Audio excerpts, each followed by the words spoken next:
Boa tarde a todas e a todos. Cumprimento Sua Excelência, o excelentíssimo senhor presidente da Suprema Corte Constitucional Brasileira, ministro Luiz Fux. Cumprimento a eminente vice-presidente, ministra Rosa Weber. Cumprimento a Sua Excelência, ministra Carmen Lúcia. Cumprimento o senhor ministro decano e relator Gilmar Mendes, todos os demais ministros que aqui estão presentes e nos acompanham por videoconferência, os senhores advogados presentes e no plenário virtual, doutora Carmen Lília, assessora-chefe do plenário, minhas senhoras e meus senhores. Senhor presidente, essa realmente é um julgamento importante para o país e diz respeito ao futuro das relações de trabalho em razão dos novos tempos, da contemporaneidade que se faz, como sempre, em todos os tempos, inovadora, em algumas ocasiões, de forma muito mais incisiva. Parece no seu caso. Nesse aspecto, impugna-se nessa DPF várias decisões oriundas de tribunais regionais do trabalho e do Tribunal Superior do Trabalho, que, invalidando ajustes coletivos que disciplinavam a temática da jornada do trabalho dos motoristas, determinavam a incidência de legislação alegadamente mais protetiva. A temática de fundo, portanto, diz respeito aos limites e possibilidades constitucionais de manejo das convenções coletivas de trabalho em matéria de direitos constitucionalmente previstos. Cumpre ter presente que o sistema constitucional brasileiro, conferindo ampla proteção ao trabalhador, reconhece o valor social do trabalho como um dos fundamentos do Estado brasileiro. Acresce que a lei maior reconhece e garante os institutos básicos do direito coletivo do trabalho, realçando a liberdade sindical e dando pleno reconhecimento das convenções e aos acordos coletivos do trabalho como direito dos trabalhadores, na medida em que expressamente autoriza a sua celebração em matéria de salário e de jornada de trabalho. Esses dispositivos constitucionais indicam a adoção, pelo Constituinte, do Instituto que a doutrina estrangeira e nacional denomina de autonomia privada negocial coletiva, aplicável no campo do direito do trabalho, em contrapartida ao então vigente intervencionismo estatal. Não se trata de afastar a regulação do Estado das relações de trabalho, mas de compreender que os sujeitos da relação laboral, muitas vezes, têm mais condições de perceber e disciplinar minuciosamente as nuances da relação em concreto que o próprio Estado. E, por isso, data vênia, é preciso prestigiar a autonomia negocial das partes envolvidas, reconhecendo-se-lhes poder normativo. É de se salientar que se trata de uma negociação realizada por representação.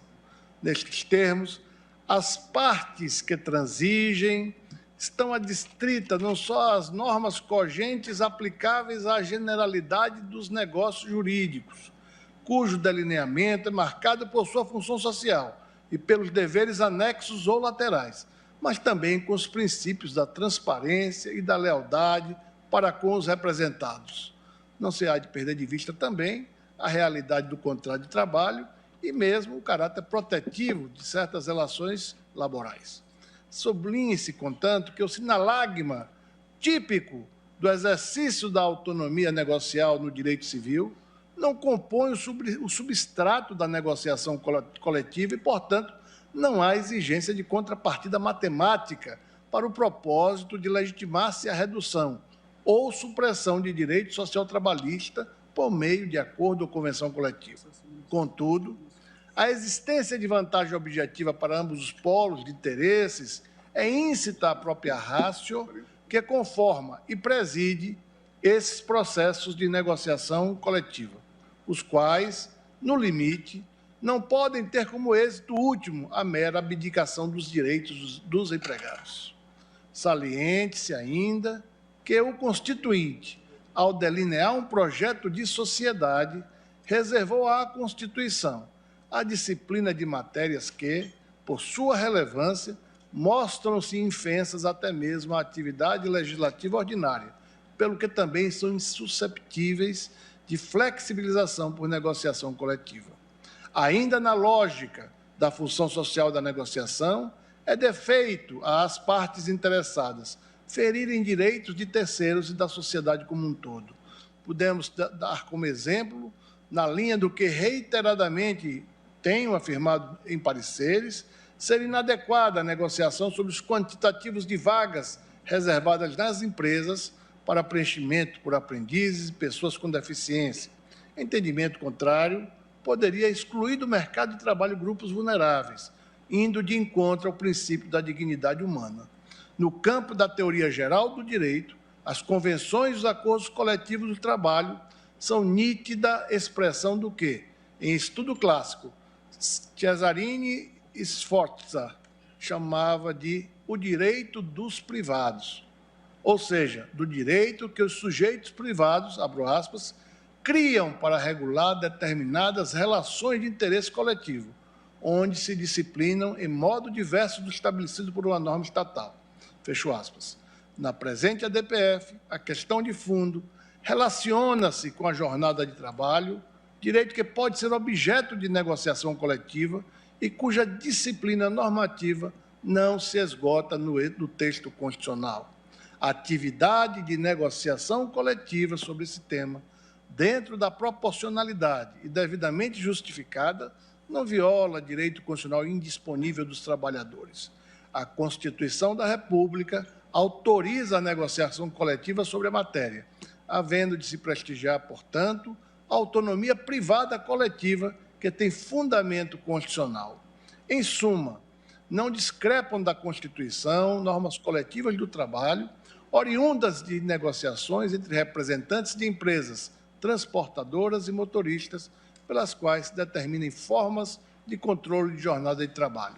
Vale ponderar que não hão de ser excedidos os limites objetivos do processo sob análise, de modo que, na eventualidade de a Corte vir a sufragar esse mesmo entendimento, propõe-se que não haja enunciação no dispositivo do acordo de proposição que alargue o alcance da decisão para situações outras que excedam a temática do controle da jornada de trabalho dos motoristas.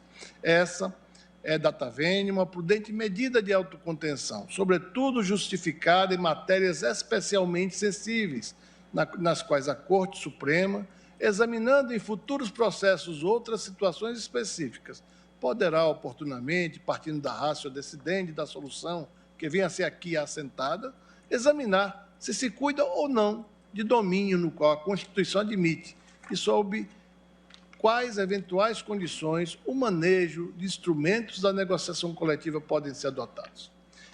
Em face do exposto, este Procurador-Geral da República se manifesta, caso coincida ação em julgamento, pela procedência do pedido veiculado na ADPF, uma vez que, à exceção de direitos trabalhistas absolutamente indisponíveis, assegurados por normas constitucionais, tais como as normas relativas à saúde, higiene e segurança do trabalho, estabelecidas no artigo 7º, inciso 22 da Constituição Federal, as convenções e os acordos coletivos de trabalho podem admitir redução ou supressão de direitos conforme o princípio da autonomia privada negocial coletiva. Senhor presidente, senhoras ministras, senhores ministros, senhores advogados, agradeço a atenção.